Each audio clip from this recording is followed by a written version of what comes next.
હવે આ વિડીયોમાં આપણે જોઈશું ગુજરાતમાં આવેલી પર્વતમાળાઓ અને આ પર્વતમાળાઓમાંથી જે નદીઓ નીકળે છે તો એને યાદ રાખવા માટેની ટ્રીક. ઘણીવાર એક્ઝામમાં પૂછાતું હોય કે કઈ પર્વતમાળામાંથી કઈ નદી નીકળતી હોય છે, તો આપણે એ ટાઈમે યાદ રાખવી થોડી મુશ્કેલી પડે છે. તો હવે આ યાદ રાખવા માટેનું આપણે એક થોડું સૂત્ર બનાવ્યું છે અને એના પછી જોઈશું કે કર્કવૃત કે જે ગુજરાતમાંથી કયા જિલ્લામાંથી પસાર થાય છે એ પણ જોઈશું. તો એના માટેનું પણ સૂત્ર છે.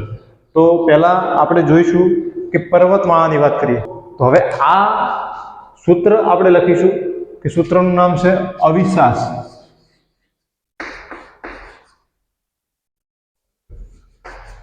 સૂત્રનું નામ છે અવિશાસ.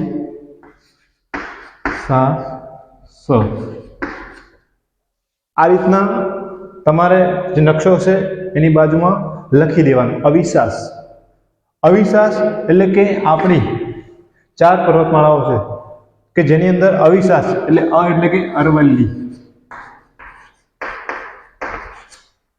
અરવલ્લી કે જે સૌથી જૂનામાં જૂની પર્વતમાળા છે. એના પછી છે વી. વી એટલે વિંધ્યાચલ. સાસ. સા એટલે સાતપુડા. અને સ એટલે સહ્યાદ્રી. હવે આ 4 પર્વતમાળાઓ થઈ ગઈ. તો હવે ઘણીવાર પ્રશ્ન પૂછાય છે કે આને ક્રમમાં ગોઠવો, ઉત્તરથી દક્ષિણ અને દક્ષિણથી ઉત્તર તરફ. બીજું કે હવે આ પર્વતમાળાની વચ્ચેથી નદીઓ નીકળે છે. જે 2 પર્વતમાળા છે ને, જેમ કે અરવલ્લી અને વિંધ્યાચલ, આ જે વિંધ્યાચલ જે પર્વતમાળા છે એની વચ્ચેથી કઈ નદી નીકળે છે. તો આવો પ્રશ્ન ઘણીવાર એક્ઝામમાં પૂછાતો હોય છે. તો આપણે યાદ રાખવા માટેની એક ટ્રીક એના માટે અવિશાસ લખ્યું છે. તો એના માટે મેં વચ્ચે જગ્યા છોડી છે. તો હવે એની વચ્ચે આપણે લખી દો માનતા. માનતા. હવે સાહેબ આ માનતા કેમ લખ્યું એમ પૂછતા હશે ઘણા વિદ્યાર્થીઓ. તો એના માટે ટ્રીક છે. મા એટલે કે મહી, ના એટલે કે નર્મદા,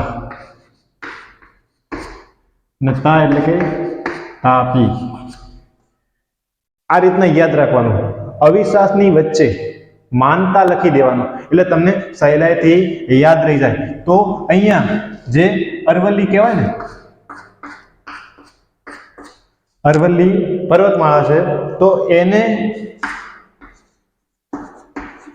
અરવલ્લી અને આ જે વિંધ્યાચલ છે એમના વચ્ચેથી એક નદી નીકળે છે જેને આપણે મહી નદી કહીશું. એના પછી સાતપુડા અને વિંધ્યાચલ વચ્ચેથી એક નદી નીકળે છે જેને આપણે શું કહીશું? નર્મદા. એના પછી છે એક છે અહીંયા કે જે આપણે સહ્યાદ્રી પણ કહીએ છીએ અને પશ્ચિમ ઘાટ પણ કહેવાય છે. આમ સહ્યાદ્રી વત્તા અને પશ્ચિમ ઘાટ પણ કહેવામાં આવે છે. જેની વચ્ચેથી એક નદી નીકળે છે અને આપણે તાપી નદી કહીશું. તો આ હતી નદીઓ અને પર્વતમાળાઓને યાદ રાખવાની શોર્ટકટ કી, જેમાં તમે લખી દેજો ચોપડીમાં અવિશાસ. અવિશાસની વચ્ચે લખી દેવાનું માનતા.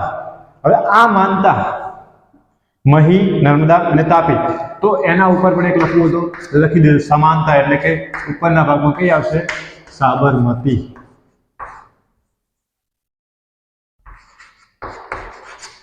સાબરમતી નદી.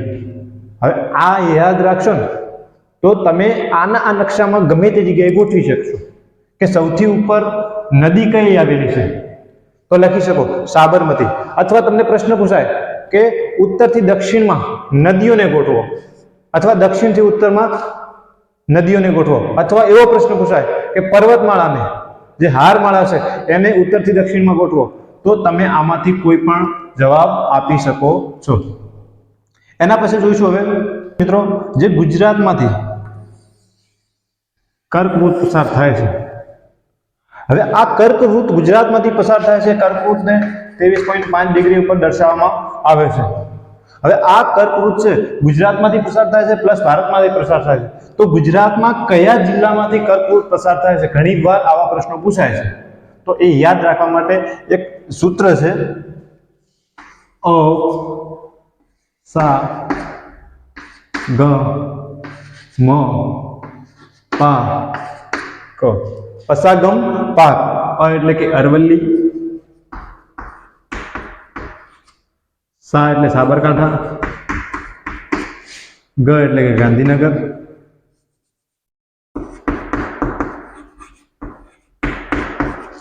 મ એટલે કે મહેસાણા, પા એટલે કે પાટણ અને ક એટલે કે કચ્છ. ઘણીવાર આ પ્રશ્ન એક્ઝામમાં પૂછાતો હોય છે કે પશ્ચિમથી પૂર્વમાં ગોઠવો અથવા પૂર્વમાંથી પશ્ચિમમાં ગોઠવો અથવા કયા જિલ્લામાં કર્કવૃત પસાર થતી નથી.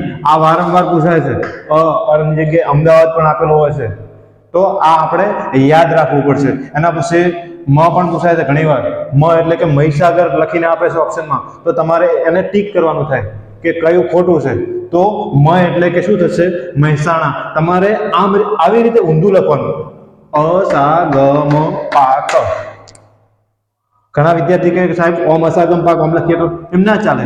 કેમ કે આ પૂર્વથી આપણે પશ્ચિમ બાજુ લખવાનું છે. તો જ્યારે પણ આ ટ્રીક તમે વાપરો તો આ રીતના જ યાદ રાખવાનું, અસાગમ પાક. ઘણી જગ્યાએ કપામાં મગ સા એવા કોઈ સૂત્ર બનાવે, પણ આપણને આ ઠીક લાગ્યું કે કેમ ઈઝી લાગે છે, અસાગમ પાક.